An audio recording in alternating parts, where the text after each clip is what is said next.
So yeah, yesterday you finished by talking about how ChatGPT and maybe kind of challenge with conversational AI in general is to be good at not just answering questions but asking questions. Can you say a bit more about that? Because obviously you've been working with conversational AI for several years now, and you've kind of led a lot of the development on Inca, our own conversational AI. So yeah, just tell me a bit more about what needs to be done to actually make the AI good at asking questions as well as answering them. Yeah, for sure. So like you alluded to, really a lot of what ChatGPT has been trained on or trained for is actually information extraction. So a lot of what it's been intended for is for people to ask it questions and then for it to sort of have some sort of knowledge base that it's accumulated through all of the training that it's done. That's sort of one of the emergent properties that it has by virtue of all the data that it's been trained on. And then it's sort of able to pull something out that would be relevant. But like I also said, it can also take on sort of certain personas. And so it's not sort of outside the realm of possibility that you'd be able to prompt it to, for example, ask questions instead of answering them. So even just giving sort of the right kind of prompt, that might sort of nudge it towards being more of a question asking type of conversational AI rather than a question answering type of conversational AI.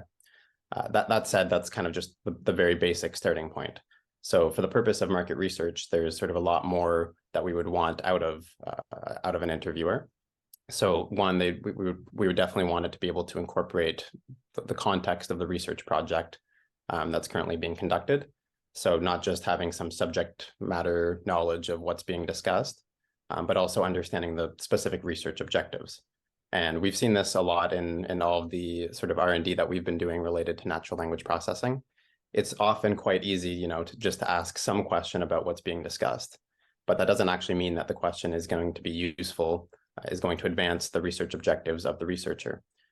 So that's definitely one of the big challenges would be to actually nudge the AI in order for it to actually ask questions that are relevant to the research objectives.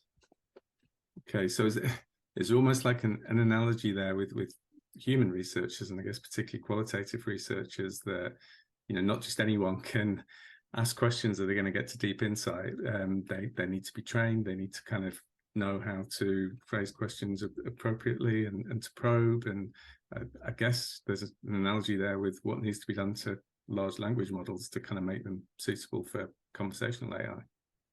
Yeah, exactly. And some of the large language models do have some properties which may not be sort of desirable within certain contexts. So there is a certain lack of control that at least if you're sort of just using the model as is, there's a certain lack of control. We can't say exactly what the model is going to say because at the end of the day, it is generative. So it often also has sort of hallucination properties. That means that it might even just make things up. It might bring up topics which were not brought up before. It could even put words into the respondent's mouth, which were never uttered. So there's a certain level of kind of toxicity and danger which needs to be avoided there as well. But yeah, I think you're exactly right. There's sort of all these things are conceivably possible if you're talking about a human as well.